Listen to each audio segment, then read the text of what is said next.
అందరికీ నమస్కారం. అనాదిగా వస్తున్న దెయ్యాల కథల దగ్గరనుంచి నేటి మన ఆధునిక నగరాల్లో వినిపిస్తున్న భయంకరమైన ఘాతల వరకు మన తెలుగు రాష్ట్రాలైన ఆంధ్రప్రదేశ్, తెలంగాణలలో దాగి ఉన్న మిస్టరీలన్నీ డీకోడ్ చేసే ఒక ఇంట్రెస్టింగ్ విశ్లేషణకు స్వాగతం. ఈ అతీంద్రియ శక్తులు, భయపెట్టే కథలు ఇవన్నీ ఎక్కడ్నుంచొస్తున్నాయి? అసలు వీటి వెనుక ఉన్న వాస్తవాలేంటో ఈరోజు మనం క్లియర్గా తెలుసుకుందాం. అసలు మనకి ఈ భయాన్ని ఇష్టపడే తత్వం ఎందుకుంటుందో ఎప్పుడైనా ఆలోచించారా? తెలియని దాని గురించి తెలుసుకోవాలనే క్యూరియాసిటీ బేసిక్గా మన హ్యూమన్ నేచర్.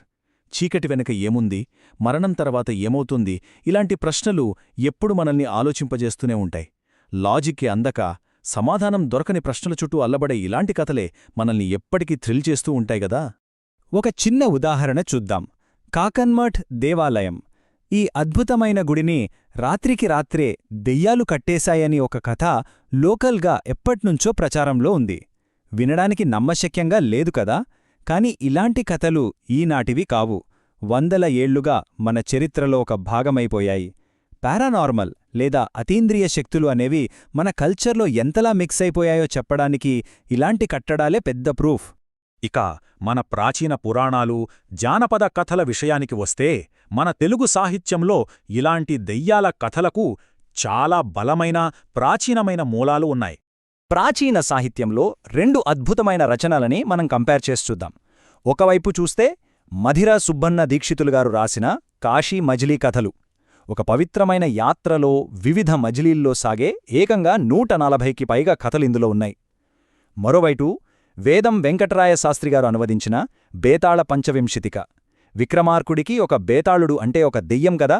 ఆ దెయ్యం 25 నైతిక ధర్మ సందేహాలను వేయడం దీని కాన్సెప్ట్. మన పాతకాలం నాటి లిటరేచర్లో ఈ సూపర్ న్యాచురల్ ఎలిమెంట్స్ని ఎంత క్రియేటివ్గా వాడుకున్నారో చూస్తే నిజంగా ఆశ్చర్యమేస్తుంది. సరే, పాతకాలం నాటి కథల నుంచి కొంచెం ఈ కాలం నాటి శపించబడిన గృహాలు, కాలనీల గురించి మాట్లాడుకుందాం. అంటే ఎక్కడో అడవుల్లోనో, పాడుబడిన కోటల్లోనూ కాదండి, మనం రోజూ చూసే సాధారణ నివాస ప్రాంతాల్లో దాగిన భయానక వాతావరణం గురించి ఇప్పుడు చూద్దాం. హైదరాబాద్లో ఉండేవాళ్లకి కుందన్బాగ్ మిస్టరీ గురించి ప్రత్యేకంగా చెప్పక్కర్లేదు, చాలా ఫేమస్ కదా. అసలు అక్కడ ఏం జరిగిందంటే, ఒక ఇంట్లో తల్లి, 2 కూతుర్లుండేవారు. వాళ్ళు రోజు కొవ్వొత్తులు పట్టుకుని తిరగడం, పనులు చేసుకోవడం చుట్టుపక్కల వాళ్ళు చూస్తూనే ఉన్నారు. కానీ అసలు ట్విస్ట్ ఏంటంటే, ఒకరోజు దొంగతనానికి ఆ ఇంట్లోకి వెళ్లిన ఒక వ్యక్తికి అక్కడ 3 కుళ్ళిపోయిన శవాలు కనిపించాయి. పోలీసులు వచ్చి పోస్ట్మార్టం చేస్తే వాళ్ళు చనిపోయి అప్పటికే 6 నెలలైందని తేలింది. మరి చనిపోయే ముందు రోజు వరకు చుట్టుపక్కల వాళ్ళు చూసింది ఎవరని? మైండ్ బ్లాంక్ అవుతుంది కదా. ఇదే ఈనాటికి ఆన్సర్ దొరకని అతిపెద్ద మిస్టరీ. అయితే ఈ కుందన్బాగ్ స్టోరీ అక్కడితో అయిపోలేదండి. ఆ సంఘటన తరువాత ఆ ఇంటిని నిషేధిత ప్రాంతంగా డిక్లేర్ చేసి కరెంట్ కనెక్షన్ కూడా కట్ చేసేశారు. అయినా సరే ఇప్పటికీ అప్పుడప్పుడు ఆ ఇంటి ఫస్ట్ ఫ్లోర్లో లైట్లు వెలుగుతూ ఉంటాయని చాలామంది లోకల్స్ చెప్తుంటారు. అసలు పవర్ కనెక్షన్ లేని ఇంట్లో అలా వెలుగులు రావడమేంటో ఆలోచిస్తేనే కొంచెం భయం వేస్తుంది. నగరంలోని మరికొన్ని భయానక ప్రాంతాల గురించి కూడా మాట్లాడుకోవాలి. 2012 టైంలో రవీంద్రనగర్లో ఒక దెయ్యం వల్ల వరుసగా సూసైడ్స్ జరుగుతున్నాయని అక్కడి జనాలు గట్టిగా నమ్మారు. భయంతో దాదాపు 6 కుటుంబాలు ఆ ఏరియాని కాయిచేసి వెళ్లిపోయాయంటే పరిస్థితి అర్థం చేసుకోవచ్చు. ఇళ్లపైన ఎర్రటి రంగుతో జైశ్రీరామని కూడా రాసుకున్నారు. మరోవైపు చూస్తే బంజారాహిల్స్ రోడ్ నెంబర్ 12 ఒకప్పుడు నిజాం నవాబుల వేట ప్రాంతమిది. ఇక్కడి శ్మశానం దగ్గర రాత్రిపూట సడన్గా స్ట్రీట్ లైట్స్ ఆఫ్ అయిపోవడం, వెళ్తున్న కార్లకి ఒకేసారి 4 టైర్లు పంచర్ కావడం, ఏవో వింత శబ్దాలు రావడం జరుగుతుంటాయని చాలామంది ఎక్స్పీరియన్స్ చేశారు. ఇక మన తర్వాతి సెక్షన్ చారిత్రక ప్రదేశాల్లో ఆత్మల సంచారం. పగటిపూట ఎంతో అద్భుతంగా, అందంగా కనిపించే కట్టడాల వెనుక రాత్రివేళల్లో ఎన్నో చీకటి రహస్యాలు దాగియున్నాయి. అవేంటో తెలుసుకుందాం. ప్రపంచంలోనే అతిపెద్ద ఫిలిం స్టూడియో కాంప్లెక్స్ అయిన మన రామోజీ ఫిలిం సిటీ గురించి ఒక ఇంట్రెస్టింగ్ పోలిక ఉంది. పగటిపూట ఈ 1600 ఎకరాల ప్లేస్ ఎప్పుడూ సినిమా షూటింగ్స్తో, గ్లామర్తో చాలా సందడిగా ఉంటుంది. కాని చీకటి పడేసరికి అక్కడ వాతావరణం పూర్తిగా మారిపోతుందని అంటారు. ఎందుకంటే ఒకప్పుడు ఆ ప్రాంతం నిజాం నవాబుల యుద్ధభూమి అట. ఆ యుద్ధాల్లో ప్రాణాలు వదిలిన వందలాది సైనికుల ఆత్మలు ఇప్పటికీ అక్కడ తిరుగుతున్నాయని ఒక స్ట్రాంగ్ బిలీఫ్ ఉంది. అక్కడ జరిగిన కొన్ని ఇన్సిడెంట్స్ వింటే ఆ ప్లేస్లో ఎంత ఇంటెన్స్ పారానార్మల్ వైబ్స్ ఉన్నాయో మనకే అర్థమవుతుంది.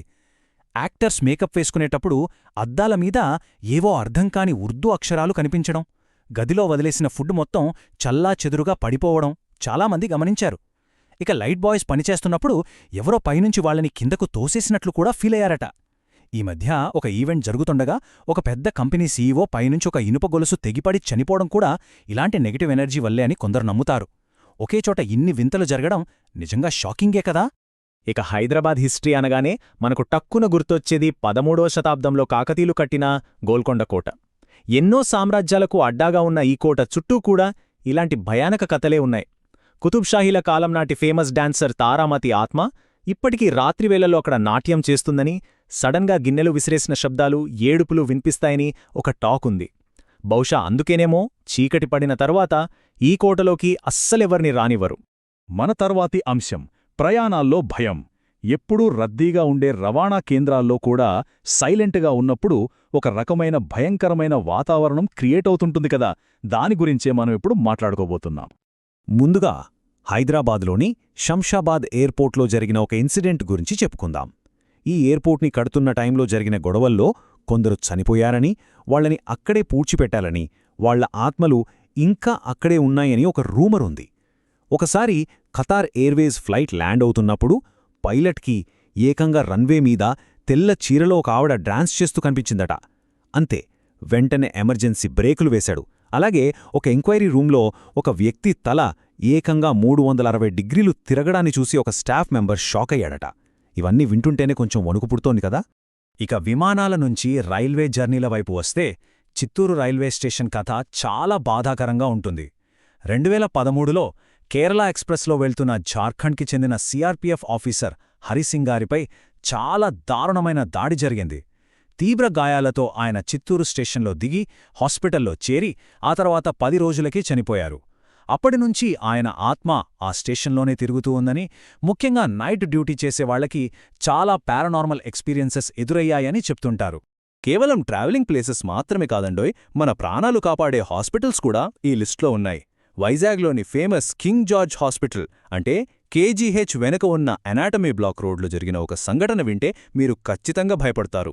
గీత అనే ఒక అమ్మాయి రాత్రి 11 గంటల టైంలో ఆ రోడ్డు మీద నడుచుకుంటూ వెళుతోంది. సడన్గా ఆమె వెనక ఎవరో వస్తున్నట్లు ఒక నీడ కనిపించింది. వెంటనే ఇయర్ఫోన్స్ పనిచేయడం ఆగిపోయి కర్రతో నేలమీద కొడుతున్న శబ్దం, ఒక చిన్న పాప ఏడుస్తున్న శబ్దం వినిపించింది. భయంతో పరుగెడుతూ వెనక్కి తిరిగి చూస్తే ఒక కార్ మీద ఒక అమ్మాయి కళ్ళు కూడా ఆర్పకుండా అలానే భయానకంగా నవ్వుతూ కనిపించిందట. అసలు ఈ ఇన్సిడెంట్స్ వెనుక ఉన్న ఒక లోకల్ థియరీ గురించి ఇప్పుడు మనం మాట్లాడుకుందాం. దాదాపు 150 ఏళ్ల క్రితం బ్రిటిష్ వాళ్లు కట్టిన ఈ హాస్పిటల్లో వాళ్లకి ఎదురుతిరిగిన ఎంతోమంది అమాయకులని చిత్రహింసలు పెట్టి చంపేశారని అంటుంటారు. అలా నరకమనుభవించి చనిపోయిన వాళ్ల ఆత్మల వల్లే ఈ ఏరియా అంతా ఒక హాంటెడ్ ప్లేస్గా మారిపోయిందని ఇక్కడి ప్రజలు గట్టిగా నమ్ముతారు. అంటే 100 ఏళ్ల క్రితం నాటి గతం ఈనాటి భయాలతో ముడిపడి ఉందన్నమాట. ఫైనల్గా ఎప్పటికీ వీడని మిస్టరీల ఆకర్షణ, ప్రాచీన కాలం నాటి జానపద కథల నుంచి మొదలుపెడితే నేటి మోడర్న్ సిటీస్ వరకు, కాలం మారినా, బిల్డింగ్స్ మారినా, మనుషులు మారినా ఈ చీకటి రహస్యాల పట్ల మనకున్న ఇంట్రెస్ట్ మాత్రం ఏమాత్రం తగ్గలేదు. అప్పటి తాళపత్ర గంధాలైనా, ఇప్పటి తాలు రోడ్లైనా సరే ఈ అతీంద్రియ అనుభవాలు మాత్రం మనల్ని ఎప్పుడూ వెంటాడుతూనే ఉన్నాయి. ఇక ఈరోజు మన విశ్లేషణ ముగింపుకొచ్చేశాం.